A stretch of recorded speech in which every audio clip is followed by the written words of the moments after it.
میخوام خیلی سریع دعوت بکنم از سخنران بعدیمون. قراره که در مورد مسئله صحبت بکنن که ما هر روز باهاش درگیر هستیم. از صبحی که بیدار میشیم با تمام رسانه هایی که سر و کار داریم، با مسئله فونت ها هستن، مسئله خاناییشون هست، اینکه چطور داریم میبینیمشون، تشخیصشون میدیم و آیا اون پیام به ما منتقل میشه یا نه. امیر مصباحی قراره که در مورد این موضوع ما صحبت کنن، نتیجه کار پژوهشیشون رو با ما در میون بذارن. خواهش می‌کنم همراه بکنید.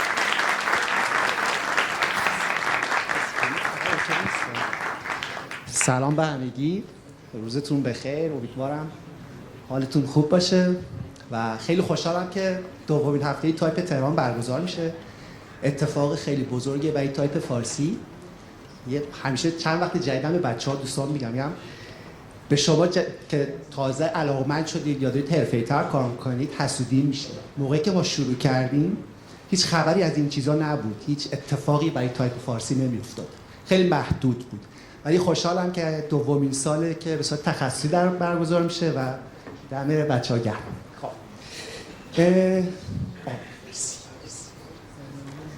همونطور که عاطفه جان اشاره کردن یه مبحثیه که درگیرش هستیم، ولی این دغدغه من حدوداً 10 ساله که درگیرش هستم و قرار راجبش بیشتر صحبت کنم.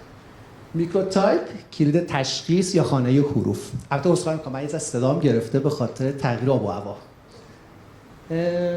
حدوداً 10 سال پیش بود، سال 94 من پروژه تایپ فیس شبکه کودک رو گرفتم، یعنی به من سفارش دادن و مدیر هنری گفتش که ما یه تایپی می‌خوایم که خونده نشه ولی دیده بشه و با گرافیک شبکه همخونی داشته باشه. یعنی اولین اتفاق و جرقه‌ای که تو ذهن من خورد یعنی چی؟ دیده بشه ولی خونده نشه مهم نیست، چون برای بچه‌ها بود. و این نکته شروع داستان من بود که حدوداً همون زمان چند تا مقاله راجع به قابلیت تشخیص حروف چاپ شد که خانم مرجان زاهدی فکر می‌کنم برای اولین بار بود راجع به این مبحث مقاله‌ای نوشت. بعدش خانم دکتر کهون یه کارایی انجام دادن، مقالاتی نوشتن. بعد از اون دقیقاً سال بعدش شبکه خبر به من پیشنهاد داد، یعنی سفارش داد که فونتش یکانو کاستومایز کنیم برای شبکه خبر. البته من اون تایم از استاد سپر عزیزم اجازه گرفتم، روحشون شاد که خوب شد اونجا اسمش رو آوردم. عرضم به حضورتون که من اومدم دقیقاً اینجا برعکس شد. گفتن ما می‌خوایم خونده بشه، نمی‌خوایم دیده بشه. یعنی قصه کاملاً عکس شد به فاصله 1 سال و این داستان ادامه پیدا کرد تا پروژه فونت توپاز 1 سال بعدش، یعنی در این سال به سال هی تغییر پیدا می‌کرد. سفارش دهنده گفتش که ما یه فونتی می‌خوایم خانا باشه مثل فونت‌های کلاسیک، مثل زرد، لوتوس، حالا فونت‌های بدر، اما جدید باشه، هیچ ربطی به اونا نداشته باشه. اینجا استارت کار من خورد که آقا من چی کار باید کنم که این قابلیت تشخیص افزایش پیدا کنه که به خانایی برسم. و بعد از پروژه توپاز من دیگه به صورت کاملا تخصصی و تجربی، چون اون تایم تو ایران خبری نبود، شروع کردم به طراحی دیزاین های مختلف تایپ فیس ها برای کاربردهای مختلف که نتیجه شد تایپ فیس آن با تمرکز برای صفحات نمایشی موبایل. جابجا میشه. بعد از که آن رو دیزاین کردم گفتم حالا ما میتونیم بریم درس بخونیم، بیشتر یاد بگیریم راجع به این موضوع، چقدر موضوع جذابی برای من و میتونم بیشتر روش کار کنم. یه سفر چند ساله به بلژیک داشتم، رفتم دومین فوق لیسانسم و دانشگاه پی اکس المد بلژیک. اون تایم 2 تا دانشگاه در کل دنیا رو قابلیت تشخیص کار میکرد، یکیش این دانشگاه بود، یکیش هم دانشگاه رویال کوپنهاگ دانمارک که تخصصی من 2 سال و نیم اینجا کار کردم و چیزی که امروز قرار بهتون نشون بدم ماحصل 10 سال کار تجربه و تحصیلی من تو این زمینه است. خب حالا میرسیم به خانایی.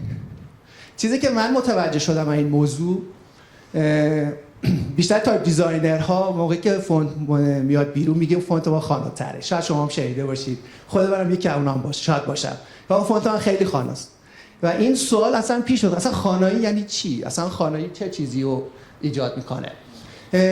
طبق داشته های من و چیزهایی که من به دست آوردم، من این چارت رو در آوردم که قلهش میشه تایپ دیزاین، حالا پایینش میشه تایپوگرافی، سمت چپ میشه ادبیات نوشتاری، سواد، حافظه نوشتاری، که این سه ردیف مربوط به رشته‌های روانشناسی، علوم روانشناختی، نوروساینس و حتی ادبیات. سمت راستی مربوط به دیزاینرها میشه، فرهنگ دیداری، مدیا، حافظه دیداری. این نکته‌ای بود که من توی این سالها متوجه شدم که آقا با ما یه تقسیم بندی این شکلی میتونیم داشته باشیم و بیشتر راجعش بفهمیم. خب حالا دو تا سوال پیش میاد. قابلیت تشخیص حروف به چه معناست؟ طراح تایپ چه نقشی در خانه حروف ایفا میکنه؟ این دو تا سوال اصلی بود که من خیلی روش کلنجار رفتم تا بفهمم یعنی چی. خب حالا ما برمیگردیم اون قسمت چپ که اشاره کردم مربوط به رشته‌های دیگه است، ما باش کاری نداریم، میذاریمش کنار. اون چیزی که مربوط به دیزاینرها میشه سمت راست، که در واقع خانه‌ای من میارم تو سیستم تشخیص و خوانش، legibility readability، ما خیلی شیرینی بشه. و حالا ما کجاشیم؟ اینجا باید تقسیم بندی که ایجاد کردم. تشخیص، خب میزان کیفیت و وضوح تشخیص حروف و واژه هاست، یعنی در واقع معیار سنجشی که برای قابل تشخیص تعریف میکنیم این حالت رو داره که آقا چقدر کیفیت تصویر ما داریم. تو بحث خوانش ببخشید، معیار سنجش و اندازه‌گیری خانه‌های آسان یک متن میشه ردیبیلیتی، یعنی که چقدر متن راحت برای یک مخاطب، برای یک خواننده راحت خونده میشه، آسان خونده میشه. خب من بازترش میکنم، بریم تو سیستم لجیبیلیتی، ببینیم حالا دقیقاً لجیبیلیتی ما کجاش هستیم. بچهای یو آی یو ایکس شاید با واژه مکرو آشنا هستن، مکرو تایپوگرافی. ما یه مکرو داریم، یه میکرو داریم. فارسیش میشه جزئیات، کلیات. تو بحث کلیات میشه تایپوگرافی. در واقع یک گرافیک دیزاینر یا یک تایپوگرافر میاد متن رو میچینه و بر اساس اون در واقع کارهای انجام میده، مثل سایز، تعریف سایز فونت، فاصله هاست، نوع فونت، رنگ پس زمینه است، کیفیت نمایش. این مهمترین عامل برای یک تایپوگرافر که اون چیزی که داره تولید میشه، اون اثری که داره طراحی میشه با چه کیفیتی قراره خروجی داشته باشه. و بعدی تایپ دیزاین که میشه میکرو تایپ. تو تایپ دیزاین من 3 تا کاتگوری اصلی براش تعریف کردم. حدوداً 20 تا پارامتر من پیدا کردم که تاثیر مستقیم رو قابلیت تشخیص داره، ولی من چون تایم زیادی نبود سعی کردم خیلی خلاصه اصلی‌ها رو در بیارم که اگه دوستانی که علاقه دارن توی این موضوع کار کنن در آینده ورود کنن. 3 تاش ضخامت، اندازه، ریتم که خود ریتم یک دنیای خیلی خیلی بزرگی. خب اولیش ضخامت. حالا امین عزیز یه توضیحات هم داد، متشکرم ازت. تو ضخامت مهمترین عامل تشخیص حروف ضخامت حروف. یعنی اولین چیزی که ما ببینیم ضخامت حروفه. ضخامت حروفه که باعث میشه که اصلا حروف نقش ببنده، اصلا نمایش داده بشه. ولی این که چه ضخامتی استفاده میشه مهمترین عامل بعدیه. من فقط میخوام خیلی ساده‌تر بیام تو مدیاهای مختلف چه اتفاقی برای فونتمون میفته. من فونت ویژه رو انتخاب کردم با تکنولوژی‌های مختلف. فایل اصلی وکتوری، چاپ آفست، چاپ دیجیتال، اسکرین نمایش آیفون، آخرین مدلش آیفون پرو مکس سوپر رتینا، دیسپلی مکبوک رتینا معمولیه و یه گوشی شیائومی که اکثر ایرانی‌ها الان دستشون هستش که ببین تو کیفیت نمایش چه اتفاقی میفته. تو سیستمش من نمیخوام خیلی ورود کنم نمایش تصویر، به خاطر اینکه هر کدوم اینا یک دنیای پشتشه. فقط میخوام راحت‌تر اشاره کنم ما دیگه چیزی به اسم پیکسل مربعی نداریم. یعنی اون اشاره که همینجا تو اپتیکال سایز کرد که نمایش داد که مثلا 3 دهه پیش 2 دهه پیش رو تایپا میومدن لامپا رو خاموش روشن می‌کردن که پیکسل بود، دیگه ما اون پیکسل رو ندیم، به خاطر اینکه پیکسل تبدیل شده به یک 6 ضلعی. ما الان صفحات نمایشیمون 6 ضلعی دایره‌ای هم نیست. بهترین حالت ممکن است که آخرین و تکنولوژی نمایش تصویر هستش. پروژه توپاز حالا من آوردم نشون بدم که چه اتفاقی افتاد که من بتونم خانایی اینو افزایش بدم. اون تایم رو چاپ در واقع رو 3 تا چیز من تست گرفتم. اولش که فایل اصلیه، دومیش زینک لیتوگرافیه که وقتی شما زینک میگید بخواید آفست کنید روی زینک LPA چه تأثیری روی خروجی و رندر فونت شما داره که خودش یکی از مهمترین عامل هاست. بعدیش چاپ شده است، نسخه چاپ شده مشکی که اگه نگاه کنیم حدوداً درصد اختلاف فکر کنم 2% که در واقع این کمک میکنه که اون ضخامتی که تعریف کردم چقدر میتونه به ما کمک کنه. و پایینی حالا بحث رنگه. خب بچه که چاپ آفست کار کردن میدونن که هر رنگ یه زاویه ترامپی داره، یه ترامپ یه زاویه‌ای داره، هر رنگی. زرد یه زاویه داره، قرمز یه زاویه داره، آبی یه زاویه داره، مشکی هم یه زاویه داره که همین زاویه ها چه تأثیری میتونه تو نمایش حروف ما ایجاد کنه.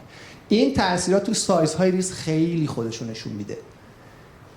و حالا ما میام فقط روی یک تکنولوژی پرینت، به خاطر که الان هزینه چاپ آفست بالا رفته، بیشتر کتابا دیجیتال چاپ میشه. حالا ببینید چاپ دیجیتال چه بلایی سر حروف ما میاره. فونت ویژه پرینتر لیزری با دقت‌های 300 تا 1200 ppi که نگاه کنیم حروف حدوداً 60% ضخامت افزایش پیدا کرد. اگه ریگولار بود تبدیل شده به مدیوم یا سمی بولد. و این هستش که ما باید به تکنولوژی و فونتی که می‌خوایم دیزاین کنیم با اون تکنولوژی و اون کاربرد و اون استفاده حتما حواسمون بهش باشه، چون در آینده این اتفاق براش میفته. خب نکته بعدی، پارامتر بعدی اندازه، سایز، که همینجا باز اشاره‌ای داشتن، خوشحالم توضیح داد.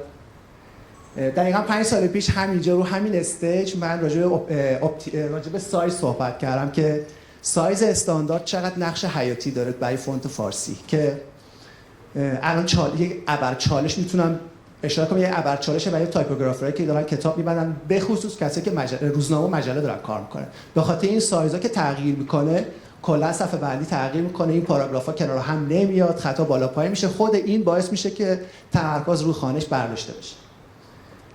سایز ما حدوداً 3 تا سایز داریم. یه سایز ظاهری داریم، یه سایز بدنه حروف داریم، یه سایز داریم که نصش منقرض شده، یعنی در واقع برای تکنولوژی حروف سوربیه که بهش میگفتن بلاک سایز. یعنی این بلاک سوربی چون تو سایزهای مختلف درست میشده، یه سایز بلاک داشتیم، یعنی بلوک حروف سوربی. ولی ما الان فقط با 2 تا سایز کار داریم. یه سایز ظاهریه، یه سایز بادی یا بدنه حروف. این فونت هایی که من انتخاب کردم همه یک سایزه، ولی ارتفاع یا بادی سایزشون یکی نیست. این اون چالشی بود که من 5 سال پیش اشاره کردم و همچنان ادامه داره. این کار رو سخت میکنه برای بچه‌ای که دارن کار تایپوگرافی میکنن، به ویژه برای نشر. و اما وقتی من اینا رو اومدم تبدیل کردم به یک بادی سایز، یعنی همه رو اومدم بادی سایزشون یکی کردم، این اتفاق میفته که بعضی از سایزها، بعضی از تایپ پیس ها کوچیک بزرگ نمایش داده میشه. این میشه سایز ظاهری. حالا که اگه بیشتر بخوایم متوجهش بشیم، همه یک سایز از بادی سایزشون رو من یکی کردم. مثال بزنیم 72 پوینت، همه ارتفاع بر اساس 72 پوینت باشه بادی سایز. اینجا میبینیم که AR لوتوس نسبت به تایپ های دیگه کوچیک‌تره. تو اسلاید قبلی میتونیم اینجا ببینیمش. اینو تو سایز 12 پوینت، 13 پوینت، 11 پوینت اگه نگاه کنیم اصلا یه چیز دیگه ای میشه. و اون کسی که داره کار چاپ کتاب میکنه مجبور میشه سایز رو ببره رو 14 پوینت، رو 13 پوینت، در صورتی که استانداردش 11 پوینت. پارامتر بعدی ریتمه. ما ریتم رو داریم توی تایپ دیزاین و تایپوگرافی. ریتم ضرب آهنگ موسیقی واژه هاست. یعنی ریتمی که باعث میشه که ما سرعت خوانشمون بالا بره یا پایین بیاد. ریتمی که باعث میشه که ما درک بهتری از خوانایی داشته باشیم. این سمت چپ تصویر ریتم در حروف لاتین هست که بخش از پروژه پی اچ دی استاد خودم در بلژیک بود، آن بسیمات. و من اونجا اومدم یک تعریفی کردم برای حروف عربی که یا همون فارسی عربی، حالا مشکلی پیش در آینده، که ریتم حروف چه شکلیه. من این پارامتر اومدم اینطوری تغییر دادم و از توش به این شکل در آوردم که آقا به خاطر سیستم و ساختاری که خط عربی و خط فارسی عربی داره، ریتم ما چه اتفاقی براش میفته. ما بیشتر ضرب آهنگ حروفمون این شکلیه، یعنی پر از شکستگی‌های مختلف. تو حالت عمودی چه اتفاقی براش میفته؟ یه خلوت خیلی باحالی داریم، ولی همین مقایسه با خط لاتین ببینید چقدر کار ما رو پیچیده میکنه. این پروژه های این شکلی بیشتر برای پروژه های مالتی اسکریپت خیلی مطرح میشه، پروژه هایی که 2 خطی باید باشه، یعنی بخوای فارسی کار کنی لاتین هم کنارش باشه. این مهمترین عامل افزایش شباهت به یکدیگه است. و بعدی توی ریتم نقطه ما خب بیشترمون میدونیم نقطه قصهش برمیگرده به سالها پیش، قرنها پیش، که آقا اصلا نقطه برای اینکه بتونیم حروف رو تشخیص بدیم، حروف رو متوجه شیم کدوم بهپه و تو خوانایی و درست تلفظ کنیم، نقطه درست شده. و همین نقطه عامل اصلی تشخیص حروف هم محسوب میشه. اینکه اگه جای نقطه اشتباه باشه یه داستان دیگه شکل میگیره.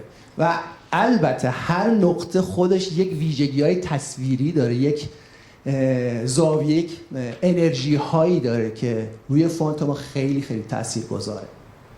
به طور مثال من 3 تا تایپ انتخاب کردم: آیار میترا، کالیبری و دوبای. که نقش نقطه ها چیه؟ شما حساب کنید آیار بی میترا رو تو سایز 12 پوینت برای کتاب بچینیم تو چاپ و افست، این نقطه چه اتفاقی براش میفته؟ این پیچیده چه چیزی میشه؟ این خودش میشه یک لکه سیاه و باعث میشه که اون باکس خاکستری یک دستی که ما برای کتاب داریم، برای متن کتاب داریم تعریف کنیم، از بین بره و این باعث میشه که یک انرژی بصری ایجاد میشه. اینجا بچهای نوروساینس نیستن، اگه نوروساینس بودن اونا خیلی بهتر تو سیستم آی ترکینگ میتونستن به ما فیدبک خیلی خوب بدن که اینا چه اتفاقاتی رو رقم میزنه. به طور مثال ویژه رو انتخاب کردم با دوبای، تو چاپ و افست، رو 2 تا متریال مختلف، رو کاغذ کارتی، رو کاغذ تحریر مختلف. اگه دقت کنیم ماتریس سری اونجا من اشاره کردم سواد خیلی مهمه. سواد نقش اصلی در خوانش یک متن داره که مربوط به رشته ادبیات و بچه‌های نوروساینس داره. چرا؟ چون شناخته. شما حساب کنید یک کودک 11 ساله که مثلا تا الان ماتریس نشنیده، نخونده، شکل ماتریس رو نمیدونه، ما چون اینو تو حافظه نوشتاریمون داریم میخونیمش ماتریس. ولی کسی که حافظه نوشتاری رو نداشته باشه ماتر بست یه تبدیل به ب میشه. اینجاست که نقش سواد تعیین کننده است در خوانایی که مربوط به دیزاینرها نمیشه، یه سیستمی دیگه ای. و اما محصل این چیزی که الان ارائه دادم بخشیش برمیگرده به قصه رفتن من به اروپا و اینجا به قول یارو یه یت زمینی رفتیم تو دل کار ببینیم چی کار میتونیم انجام بدیم که نتیجه شد دیزاین یک تایپ فیس برای سایز 1.2 میلیمتر که چه چیزهایی باعث میشه که تو سایز 1.2 میلیمتر یعنی 12 میکرون قابلیت خوانش معمولی در سایز 10 پوینت رو داشته باشه. که نتیجه این پروژه بخشی از همین ارائه که الان دادم خدمتتون شد این. و اما اینو هیچ وقت یادمون نره، چشم همه چیز رو نمیتونه تشخیص بده. استادم آن به سیمانس تو حیاط دانشگاه بهم اینو گفت اینو من از استادم گرفتم، اینو به تو میگم. امیر، چشم همه چیز رو میتونه ببینه. من تکمیلش کردم. بالا بودن تشخیص حروف میتواند خوانش یک متن را تحت تاثیر قرار دهد، چون چشم میتونه همه چی رو ببینه، اما به تنهایی کافی نیست، به خاطر اینکه رشته‌های دیگه هم درگیر هستن. متشکرم.